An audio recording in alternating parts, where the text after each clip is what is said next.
Portia White was born in Truro, Nova Scotia on June 24, 1911.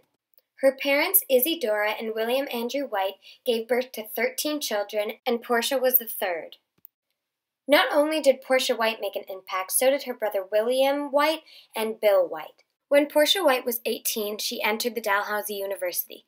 She then won a scholarship to continue her musical training at the Halifax Conservatory of Music in 1939. In 1941, Portia White made her national debut as a singer in Toronto. Then, in 1944, she made her international debut in New York City. 1946 was 2 years after she made her international debut and was when she had a 3-month tour of Central and South America.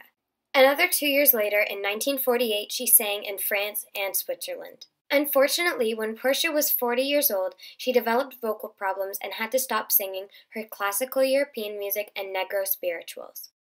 Even though Portia retired in Toronto in 1951, she later left retirement to sing for Queen Elizabeth II in Prince Edward Island in 1964. Since Portia White made such a huge impact on Canada, the Nova Scotia Talent Trust was created in honor as the Portia White Prize.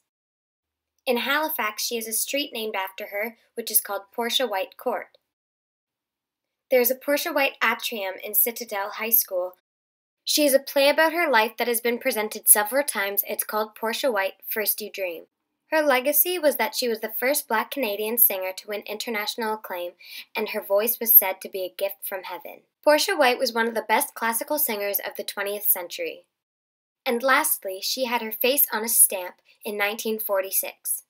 It was difficult for her to obtain booking of performances because of her race, and she developed vocal problems early into her career, which forced her to stop singing, and it made her career very short. Nearly 70 years later, her story can still teach us the importance of generosity to build better communities. Even though there's sometimes a disconnect in our society, we still believe that generosity could bring communities together. She also educated other citizens that everybody should be treated equally, and it doesn't matter if you're black or white, man or woman. Everybody is equal.